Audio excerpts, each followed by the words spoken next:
سرخط مهمترین خبرها: هشدار شرکت‌های موبیلی اگر سیم کارت خود را از نو به قید نگیرید علاقه قطع می شود.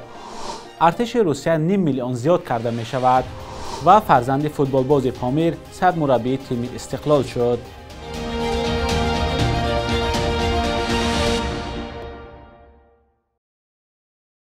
درود بینندگان عزیز، با آخرین خبرهای تاجیکستان و جهان در خدمت شما هستیم. امروز 19 ینوری سال 2023 است. برخی شرکت‌های موبیلی تاجیکستان به ساکنان هشدار دادند که تا 15 فوریه امسال سیم کارت‌های خود را با شناسنامه نو به قید گیرند، در عکس حال علاقه موبیلی برای آنها قطع کرده می شود. شرکت مگافون تاجیکستان روز 18 ینور در اطلاعیه گفت اگر مشتریان سیم کارت خود را با شناسنامه سال 2014 از نو به قید نگیرند، موافق قرار حکومت از سال 2019 اپراتوران مجبور می شوند که خدمت رسانی رقم های مشتریان را قطع نمایند. شرکت مگافون همچنین به میزبانانش وعده داده است که در صورت با شناسنامه نو به قید گرفتن سیم کارت به آنها بونوس می دهد. چنین هشدارها و وعده های شرکت های موبیلی برای ثبت کردن سیم کارت با شناسنامه نو 4 سال آخر صدا می دهد، ولی به گفته مقامات هزارها نفر تا حال سیم کارت خود را از نو به قید نگرفتند. یک هفته پیش وزارت کارهای داخلی تاجیکستان هم خبر داده بود که روز 15 فوریه مهلت تمدید شده ثبت نام سیم کارت ها با شناسنامه نو یا پلاستیکی به پایان می رسد. یک مسئول خدمات علاقه تاجیکستان آغاز ماه ینور امسال به رادیوی آزادی گفته بود 800,000 مشتری فعال هنوز هم دوباره از قید نگذشتند. در تاجیکستان سال 2014 شناسنامه‌های کهنه را با شناسنامه‌های پلاستیکی شکل نو عوض کردند. سال 2019 حکومت تاجیکستان قرار قبول کرد که ساکنان باید سیم کارت خود را با شناسنامه نو به قید گیرند. این کار در اول نوبت پای زیاد را در نزد شرکت‌های موبیلی به میان آورد. مقامات مجبور شدند چند مرتبه مهلت از نو به قیدگیری سیم کارت‌ها را تمدید کنند. حالا معلوم نیست که این مهلت بعد 15 فوریه باز هم تمدید کرده می شود و یا نه. وزیر دفاع روسیه سرگئی شویگو در نشستی مربوط به اصلاحات ارتش گفت تعداد نیروهای این کشور باید در دوام 3 سال به 1.5 میلیون نفر رسانده شوند. طبق معلومات اخیر شمار نیروهای روسیه در حال حاضر حدود 1 میلیون نفر را تشکیل می دهد. قریب 2 میلیون کسی دیگر در هیئت ذخیروی قرار دارند. وزارت دفاع روسیه در دایره این اصلاحات نقشه دارد که در کرلیا یک قسم نظامی تشکیل کرده، همچنین 2 اتحادیه نوی استراتژی حدودی قوه‌های مسلح حوزه‌های نظامی مسکو و لنینگراد را تأسیس دهد. قبلا وزیر دفاع روسیه پیشنهاد کرده بود که سن دعوت به ارتش بالا برده شود و جوانانی تا 30 ساله را به خدمت جلب کنند. حالا جوانانی از 18 تا 27 ساله را در روسیه به ارتش دعوت می‌کنند و شماری کمی به خدمت می‌روند. ارتش روسیه در پی حمله به اوکراین 5 میلیون زیاد می‌شود. مقامات اوکراین گفتند بعد تجاوز روسیه در تاریخ 24 فوریه سال گذشته هزارها سرباز روس کشته شدند. جانب روسیه تعداد تلفات ارتش در جنگ علیه اوکراین را خیلی کم نشان می‌دهد. بیش از یک هفته است که در تاجیکستان سرد حکم فرما است، اما صرف نظر از این در بام بیمارستان ناحیه واسع پنل‌های آفتابی نصب شدند و از حساب نور آفتاب برق تولید می‌کنند. همکارم محمود جان رحمتزاده در همین باره گزارش می‌دهد. پنل‌های آفتابی با وجود برف پوش بودن از نور آفتاب قوه می‌گیرند. در بام بیمارستان مرکزی ناحیه واسع نصب شده اند. حالا پورا آماده کار نیستند. وقتی به برقی فقط چند شعبه را با روشنی تأمین میکنند.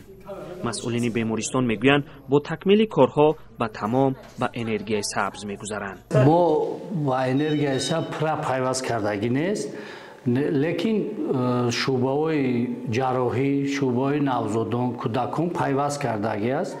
ما آینده نیاز داریم که پرا با انرژی سبز بگذاریم. بیمارستان واسع تا 2 سال پیش این سیما را داشت. بسیاری از ساکنانش برای طبابت به دوشنبه می رفتند. با کمک بانک آلمانی رشد بازسازی شد. شرایطش مثل بیمارستان های آلمان است. مادر این طفلان قبلا برای طبابت به دوشنبه می رفت. دیگر نمی رود. شرایط نداشت، خیلی ها چیز مهیا، آبی جوش خونه پلیانی پول موتوریه. خیلی دکومنا با وقتش نگاه می‌کردن. شاو روز چی پرابلمایی که دستم نمی‌خوام می‌کنم. نمی‌خوام شوه.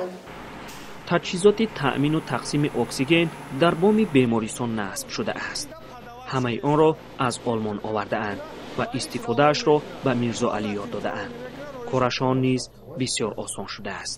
азобкашӣ мо перевезидо кислород ҳаста баллонои калон ба ӯ меовардем дар пуштои треза мемондем чиз мекардем. ҳозир мо утари мушкилӣ надорем, бе ягон мушкилӣ мо истифода мебарем кислород.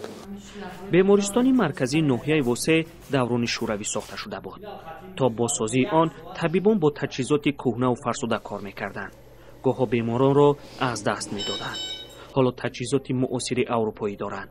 дарсҳои махсус гузашта бо таҷҳизотҳои нав ошно шудаанд. табибон ҳам мегӯянд ки корашон аз гузашта ҳоло осону беҳтар шудааст. бемористоне ки то чанд соли пеш беморонаш аз он мегурехтанд, акнун ба сӯяш меоянд. маҳмуҷон раҳматзода, озодӣ, восе. در پی سوختار منزل استقامتی در شهر خوجند یک موسفید 70 ساله فوت دیده است. حادثه روز 14 ینور رخ داده. خبرگزاری آزیا پلوس 18 ینور جزئیات آن را نشر کرد. با گفته منبع این اولین حادثه فوت یک نفر در پی سوختار دومین سال جاری در ولایت سوخت می باشد. شخصیت و جزئیات شخصی فوت دیده معلوم نیست. قهرمان قادرزاده یک مسئول اداره آتش نشانی در ولایت سوخت به آزیا پلوس گفته است در پی سرد شدن هوا حادثه سر زدن سوختار در ولایت افزایش یافته است. اکثر این حادثه ها در پی نادرست استفاده بردن واسطه های گرمی دهنده رخ داده است. دستپرور فوتبال تاجیک ایگور چرفچنکو فرزند بازیگر معروف پامیر دوشنبه گنادی چرفچنکو سرمربی دسته استقلال دوشنبه تعیین گردید. رستم حکیموف سخنگوی تیم استقلال بر رادیوی آزادی گفت 18 ینور درباره به وظیفه سرمربی تعیین شدن ایگور چرفچنکو قرارداد به امضا رسید. یوری باتورنکو سابق بازیگر تیم ملی تاجیکستان یاور سرمربی تعیین گردیده است. با هر دو تا آخر سال 2023 شرطنامه بسته شد. ایگور چرفچنکو 21 آگوست سال 1974 در تاجیکستان به دنیا آمده است. او مثل پدرش در خط دفاع بازی میکرد و سابقه فوتبال بازی کسبی را سال 1992 در دسته پامیر دوشنبه آغاز کرده است و تا سال 1994 در هیئت پامیر بود. چرفچنکو از سال 1996 تا 2001 در هیئت لوکوموتیو مسکو، بعدا در تورپدوی مسکو و الانی ولادیکاوکاز بازی کرد. بخش یک روز تاریخ را در تقدیم خیرامان بقازاده ببینید که مهمترین تحولات تاریخی در روز 19 ینور را فرا میگیرد.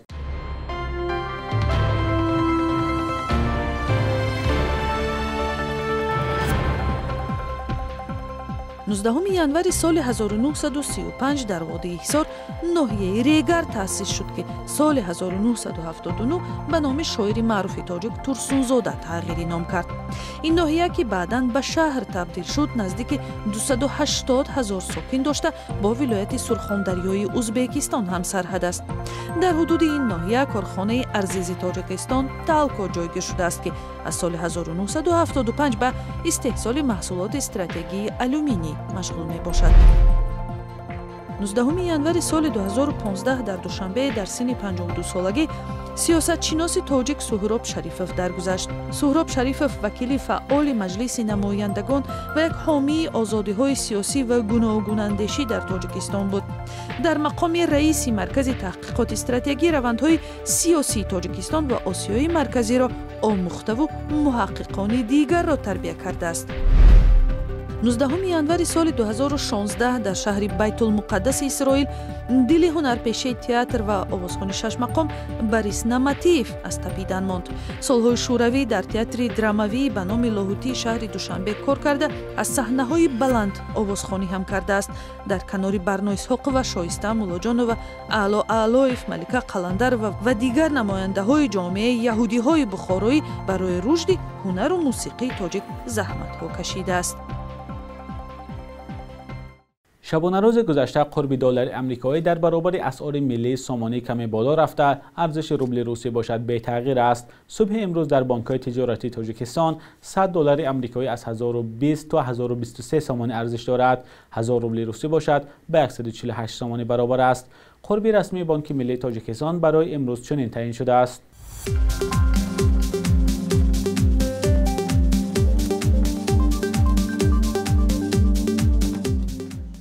بینندگان عزیز، به پایان برنامه نوید بامدادی رسیدیم. تشکر که با رادیوی آزادی هستید.